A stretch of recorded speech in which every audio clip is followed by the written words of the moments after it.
La Rampailleuse, une nouvelle réaliste de Guy de Maupassant, lecture par Christophe Tabar.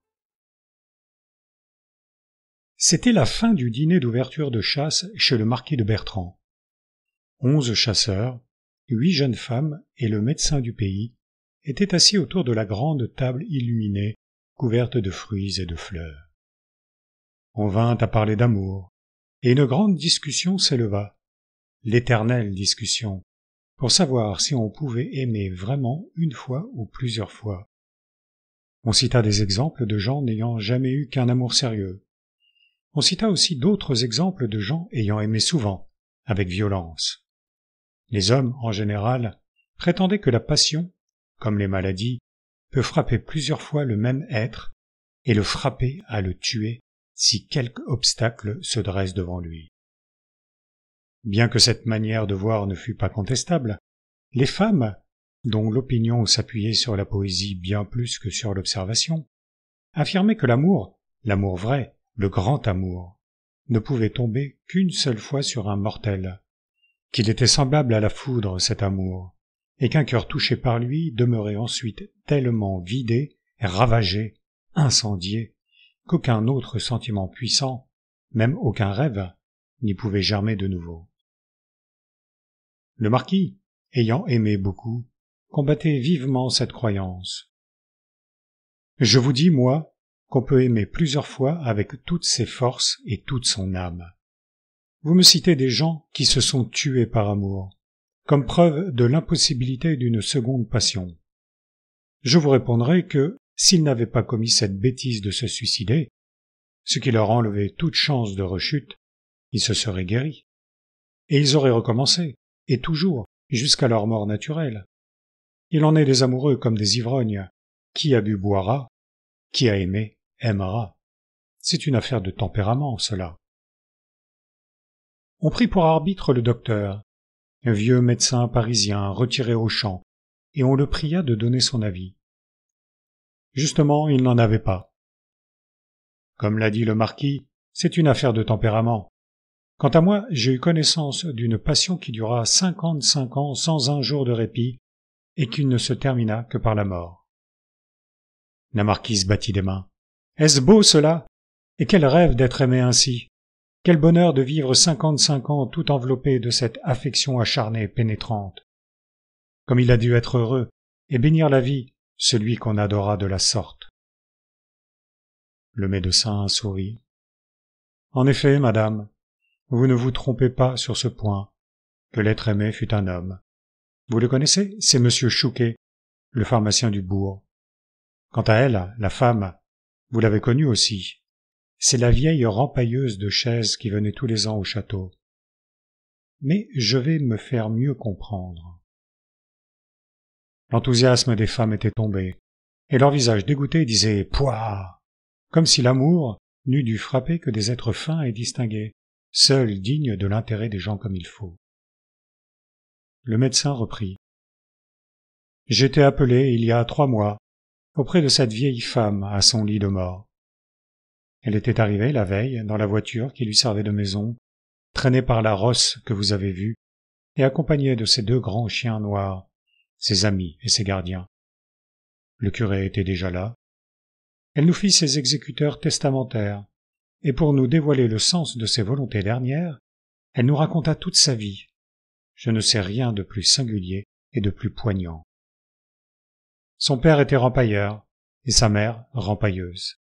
Elle n'a jamais eu de logis planté en terre. Toute petite, elle errait, haillonneuse et vermineuse, sordide. On s'arrêtait à l'entrée des villages, le long des fossés, on dételait la voiture, le cheval broutait, le chien dormait, le museau sur ses pattes, et la petite se roulait dans l'herbe pendant que le père et la mère rafistolaient, à l'ombre des ormes du chemin, tous les vieux sièges de la commune. On ne parlait guère dans cette demeure ambulante. Après les quelques mots nécessaires pour décider qui ferait le tour des maisons en poussant le cri bien connu « Rampailleur de Chaise !» on se mettait à tortiller la paille, face à face ou côte à côte. Quand l'enfant allait trop loin ou tentait d'entrer en relation avec quelque galopin du village, la voix colère du père la rappelait. « Veux-tu bien revenir ici, crapule ?» C'étaient les seuls mots de tendresse qu'elle entendait. Quand elle devint plus grande, on l'envoya faire la récolte des fonds de sièges avariés. Alors elle ébaucha quelques connaissances de place en place avec les gamins, mais c'étaient, cette fois, les parents de ses nouveaux amis qui rappelaient brutalement leurs enfants. « Veux-tu bien venir ici, polisson, que je te vois causer avec les va-nu-pieds ?» Souvent les petits gars lui jetaient des pierres. Des dames, lui ayant donné quelques sous, elle les garda soigneusement. Un jour, elle avait alors 11 ans, comme elle passait par ce pays, elle rencontra derrière le cimetière le petit Chouquet qui pleurait parce qu'un camarade lui avait volé 2 liards. Ces larmes d'un petit bourgeois, d'un de ces petits qu'elle s'imaginait, dans sa frêle caboche de déshérité, être toujours contents et joyeux, la bouleversèrent. Elle s'approcha, et, quand elle connut la raison de sa peine, elle versa entre ses mains toutes ses économies, 7 sous, qu'il prit naturellement en essuyant ses larmes. Alors, folle de joie, elle eut l'audace de l'embrasser. Comme il considérait attentivement sa monnaie, il se laissa faire. Ne se voyant ni repoussée ni battue, elle recommença. Elle l'embrassa à plein bras, à plein cœur, puis elle se sauva. Que se passa-t-il dans cette misérable tête? S'est-elle attachée à ce mioche parce qu'elle lui avait sacrifié sa fortune de vagabonde, ou parce qu'elle lui avait donné son premier baiser tendre? Le mystère est le même pour les petits que pour les grands. Pendant des mois, elle rêva de ce coin de cimetière et de ce gamin. Dans l'espérance de le revoir, elle vola ses parents, grappillant un sou par-ci, un sou par-là, sur un rempaillage, ou sur les provisions qu'elle allait acheter. Quand elle revint, elle avait 2 francs dans sa poche, mais elle ne put qu'apercevoir le petit pharmacien, bien propre derrière les carreaux de la boutique paternelle, entre un bocal rouge et un ténia. Elle ne l'en aima que davantage, séduite, émue, extasiée par cette gloire de l'eau colorée, cette apothéose des cristaux luisants.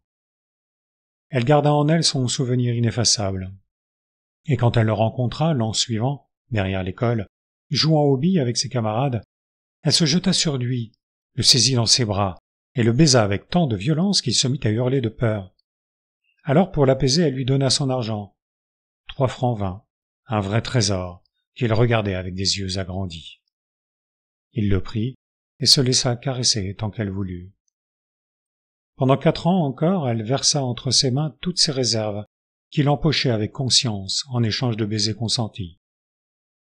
Ce fut une fois 30 sous, une fois 2 francs, une fois 12 sous. Elle en pleura de peine et d'humiliation, mais l'année avait été mauvaise. Et la dernière fois 5 francs, une grosse pièce ronde, qui le fit rire d'un rire content. Elle ne pensait plus qu'à lui, et il attendait son retour avec une certaine impatience, courait au-devant d'elle en la voyant, ce qui faisait bondir le cœur de la fillette. Puis il disparut. On l'avait mis au collège. Elle le sut en interrogeant habilement. Alors elle usa d'une diplomatie infinie pour changer l'itinéraire de ses parents et les faire passer par ici au moment des vacances. Elle y réussit. Mais après 1 an de ruse, elle était donc restée 2 ans sans le revoir. Et elle le reconnut à peine, tant il était changé, grandi, embelli, imposant dans sa tunique à boutons d'or. Il feignit de ne pas la voir et passa fièrement près d'elle. Elle en pleura pendant 2 jours, et depuis lors, elle souffrit sans fin. Tous les ans elle revenait, passait devant lui sans oser le saluer, et sans qu'il daignât même tourner les yeux vers elle. Elle l'aimait éperdument. Elle me dit « C'est le seul homme que j'ai vu sur la terre, monsieur le médecin. Je ne sais pas si les autres existaient seulement. » Ses parents moururent. Elle continua leur métier, mais elle prit 2 chiens au lieu d'1, 2 terribles chiens qu'on n'aurait pas osé braver. Un jour, en revenant dans ce village où son cœur était resté, elle aperçut une jeune femme qui sortait de la boutique Chouquet au bras de son bien-aimé. C'était sa femme. Il était marié. Le soir même, elle se jeta dans la mare qui est sur la place de la mairie. Un ivrogne attardé la repêcha et la porta à la pharmacie. Le fils Chouquet descendit en robe de chambre pour la soigner et, sans paraître la reconnaître, la déshabilla, la frictionna, puis il lui dit d'une voix dure: « Mais vous êtes folle! Il ne faut pas être bête comme ça! » Cela suffit pour la guérir. Il lui avait parlé. Elle était heureuse pour longtemps. Il ne voulut rien recevoir en rémunération de ses soins, bien qu'elle insistât vivement pour le payer. Et toute sa vie s'écoula ainsi. Elle rempaillait en songeant à Chouquet. Tous les ans, elle l'apercevait derrière ses vitraux. Elle prit l'habitude d'acheter chez lui des provisions de menus médicaments. De la sorte, elle le voyait de près, et lui parlait, et lui donnait encore de l'argent. Comme je vous l'ai dit en commençant, elle est morte ce printemps. Après m'avoir raconté toute cette triste histoire, elle me pria de remettre à celui qu'elle avait si patiemment aimé toutes les économies de son existence, car elle n'avait travaillé que pour lui, disait-elle, jeûnant même pour mettre de côté et être sûre qu'il penserait à elle, au moins une fois, quand elle serait morte. Elle me donna donc 2327 francs. Je laissai à monsieur le curé les 27 francs pour l'enterrement, et j'emportai le reste quand elle eut rendu le dernier soupir. Le lendemain, je me rendis chez les Chouquet. Ils achevaient de déjeuner, en face l'un de l'autre, gros et rouges, fleurant les produits pharmaceutiques, importants et satisfaits. On me fit asseoir, on m'offrit un kirsch que j'acceptai, et je commençai mon discours d'une voix émue, persuadé qu'ils allaient pleurer. Dès qu'il eut compris qu'il avait été aimé de cette vagabonde, de cette rempailleuse, de cette rouleuse, Chouquet bondit d'indignation, comme si elle avait volé sa réputation, l'estime des honnêtes gens, son honneur intime, quelque chose de délicat qui lui était plus cher que la vie. Sa femme, aussi exaspérée que lui, répétait « Cette gueuse, cette gueuse, cette gueuse !» sans pouvoir trouver autre chose. Il s'était levé, il marchait à grands pas derrière la table, le bonnet grec chaviré sur une oreille. Il balbutiait « Comprend-on ça, docteur? Voilà de ces choses horribles pour un homme. Que faire? Oh, si je l'avais su de son vivant, je l'aurais fait arrêter par la gendarmerie et flanquer en prison. Et elle n'en serait pas sortie, je vous en réponds. »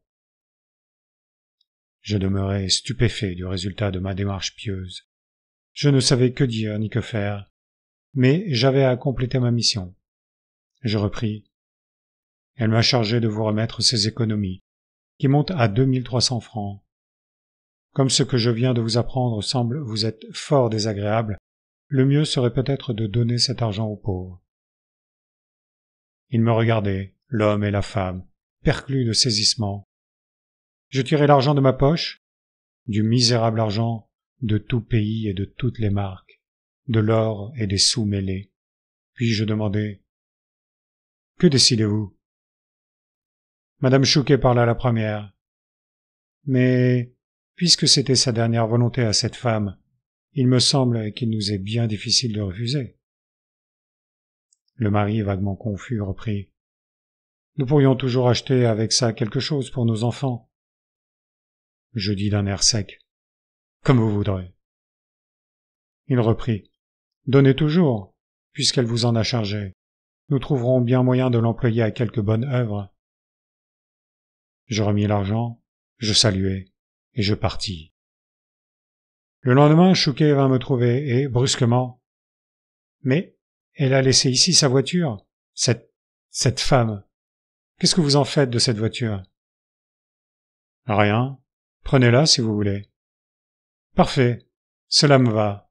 J'en ferai une cabane pour mon potager. » Il s'en allait. Je le rappelai. Elle a laissé aussi son vieux cheval et ses 2 chiens. Les voulez-vous? Il s'arrêta, surpris. Ah non, par exemple. Que voulez-vous que j'en fasse? Disposez-en comme vous voudrez. Et il riait. Puis il me tendit sa main, que je serrai. Que voulez-vous? Il ne faut pas, dans un pays, que le médecin et le pharmacien soient ennemis. J'ai gardé les chiens chez moi. Le curé, qui a une grande cour, a pris le cheval. La voiture sert de cabane à Chouquet, et il a acheté 5 obligations de chemin de fer avec l'argent. Voilà le seul amour profond que j'ai rencontré dans ma vie. Le médecin se tut. Alors la marquise, qui avait des larmes dans les yeux, soupira.